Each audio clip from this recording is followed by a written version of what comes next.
అలాంటి వాళ్ళకు విట్టల్ లాంటి వాళ్ళకు ఏముంటుంది, మా ఫోన్లో ట్యాప్ కాలేదు అయినాయి కదా. బండి సంజయ్కి ఏముంటుందండి ఆయన ఇప్పుడు. అంటే నేను అనేది సమర్థన చేసుకోవడం వేరు, వాస్తవంగా జరిగింది వేరు. ఈరోజు రాష్ట్రంలో ఉన్న ప్రజలందరికీ కూడా రాజకీయ అవగాహన ఉండి చోటామోటా లీడర్లుగా చలామణి అవుతున్నా, లేకుంటే అనలిస్టులుగా ఉన్నా, జర్నలిస్టులుగా ఉన్నా, అందరికీ తెలిసిన విషయమే మా ఫోన్లు ట్యాప్ అవుతాయి కాబట్టి మేము వాట్సాప్లోనే మాట్లాడుకోవాలి అనేది జనరల్ నాలెడ్జ్ కిందకి వెళ్ళిపోయింది మొత్తం. అయితే ఇక్కడ మేమన్నదానికి కాంగ్రెస్ అంటుంది, బీజేపీ అంటుంది, కామన్ పబ్లిక్ అంటూ ఉన్నారు, బాధితులు కొంతమంది అంటూ ఉన్నారు.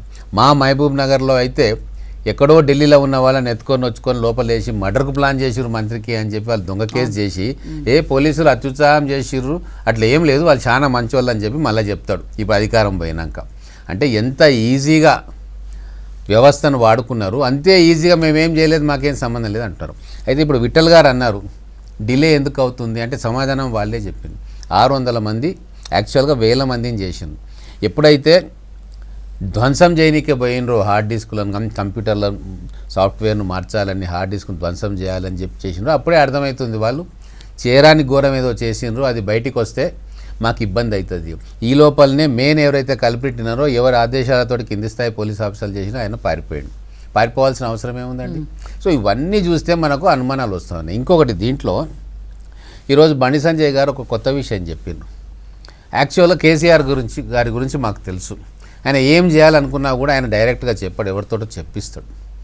ఇప్పుడు ఇన్ని రోజులు అంటే ఈరోజు కొద్దిగా ఒకటి డిలేకు కారణము ఇంతమంది విట్నెస్లను ఎగ్జామిన్ చేయాలి. బండి సంజయ్ గారికి నోటీసులు ఇచ్చిండ్రు.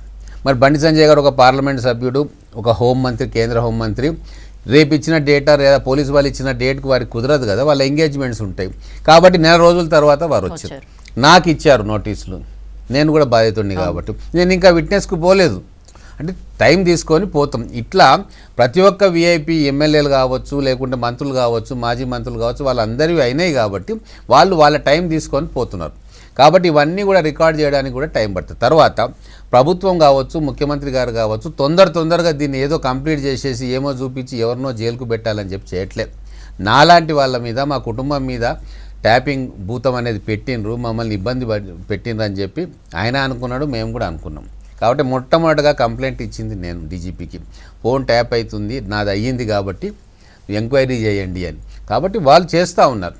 అలాగే నిజంగా నేను విఠల్ గారు ఉన్నారు కదా, ఈరోజు నిజంగా వాస్తవంగా చెప్తా ఉన్నాను, నాకు ఒకరి మీద కోపమో ఒకరి మీద ప్రేమనో కాదు, ఖచ్చితంగా మన రాష్ట్రంలో ఫోన్ ట్యాపింగ్ను ఇంత విచ్చలవిడిగా యూజ్ చేయడం అనేది బీఆర్ఎస్ పరిపాలనలోనే జరిగింది.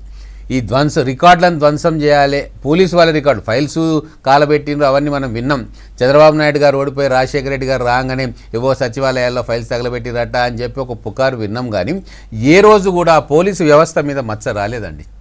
కానీ ఇప్పుడు ఆ పోలీసు వ్యవస్థ అత్యంత పకడ్బందీగా ఉండే రికార్డ్స్ అంటే డాటా మొత్తం కూడా తీసుకొని పోయి రంపంతో కోసి, అంటే చాలా క్రిమినల్ మైండ్తో టెక్నికల్గా మళ్ళీ డాటా రిట్రీవ్ కావద్దు అని చెప్పి ఎక్స్పర్ట్స్ ఒపీనియన్ తీసుకొని చేసినట్టుగా మనకు కనబడుతున్నప్పుడు ఇంకా దాని మీద ఏదో డిఫెండ్ చేసుకోవాలి వ్యక్తులను, నాయకులను అని అనడం అనేది పొరపాటు. ప్రజాస్వామ్యంలో ప్రజలు స్వేచ్ఛగా ఉండాలి.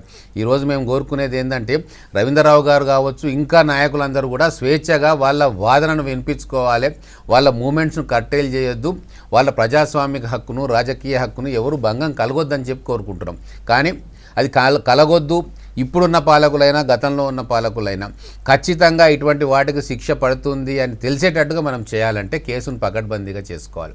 ఇంతమంది విట్నెస్లు ఉన్నారు, ఇంతమంది బాధలు ఉన్నాయి, వాళ్ళందరినీ పిలిచి ఎక్కడ ప్రూఫ్ ఉంది ఎక్కడ లేదు అవన్నీ కూడా చేయాలి. ఈరోజు ఒక మాట చెప్పారు బండి సంజయ్ గారు, మరొకసారి చెప్తున్నాం. ఈరోజు అత్యంత కీలకంగా ఈ ఫోన్ ట్యాపింగ్లో ఉన్న సంతోష్ రావు అనే పేరు ఎక్కడ రావట్లేదు. మొట్టమొదటిసారిగా ఈరోజు బండి సంజయ్ గారు తీసుకున్నారు. I appreciate him.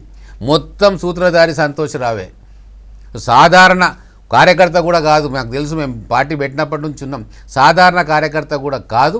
ఈరోజు 1000 కోట్ల రూపాయలకు అధిపతి ఎట్లయిండు అంటే ఈ పోలీసు వ్యవస్థ, ముఖ్యమంత్రి ఫోన్ ట్యాపింగ్ చేసి మావోయిస్టులది టెర్రరిస్ట్ ఇన్ఫర్మేషన్ వాళ్ళకి రిపోర్ట్ చేస్తారు, అంత ఒక భాగం. కానీ ఎప్పుడైతే సంతోష్ రావు అనే వ్యక్తి ఎంటర్ అయిపోయిండో అది భద్రతకు సంబంధించిన అంశం కాలే, వ్యాపారానికి సంబంధించిన అంశం అయింది. వారి ద్వారానే ఈ కింద ఎవరైతే వాళ్ళు కొత్త ఓపెన్ చేసుకున్నారు, వీళ్ళకి బిజినెస్ ఉంది, వాళ్ళు ల్యాండ్ డీల్ చేసుకున్నారు. ఇవన్నీ పక్కదారి పట్టడానికి కారణం కూడా ఆ సంతోష్ రావు అనే వ్యక్తి డైరెక్ట్గా ఇంటెలిజెన్స్ ఆఫీసర్ల రిపోర్టింగ్ తీసుకున్న తర్వాత స్టార్ట్ అయిందని చెప్పి నా అనుభవంతో నేను అనుకుంటా ఉన్నా. కాబట్టి ముగ్గురు తప్ప అందరి ఫోన్లు ట్యాప్ చేశారని చెప్పాను. అందరి ఫోన్లు ట్యాప్ చేశారు. ఇన్పుట్స్ తీసుకునేది ఐజీ ఇంటెలిజెన్స్ది ఇన్పుట్స్ ఎవరు తీసుకున్నారంటే మాకు తెలియదా? అంత కళ్ళు మూసుకొని లేము కదా, చెప్తారు కదా. ఇప్పుడు అక్కడ ఉన్న వాళ్ళు చాలామంది ఇక్కడ ఉన్నారు, అక్కడ ఏం జరిగింది పూసగుచ్చినట్టు చెప్తా ఉన్నారు. నిన్న మొన్న గువ్వల బాలరాజు గారు బయటకు వచ్చింది, గువ్వల బాలరాజు గారు బయటకు వచ్చి ఫామ్ హౌస్ ఉదంతా ఏందో మొత్తం కూడా కళ్ళకు కట్టినట్టు చెప్తారు. గువ్వల బాలరాజు తోటి ఆ రోజు చెప్పినట్టు చేయండి, మీరు అక్కడ జస్ట్ కూర్చోండి అని డ్రామాలు చేసుకుంటా కట్టుకథలు అన్ని ప్రపంచం అంతా గుడ్డిగా ఉందని నమ్మించే ప్రయత్నం చేస్తే ఎడ్డి తెలంగాణ గుడ్డి తెలంగాణ కాదండి.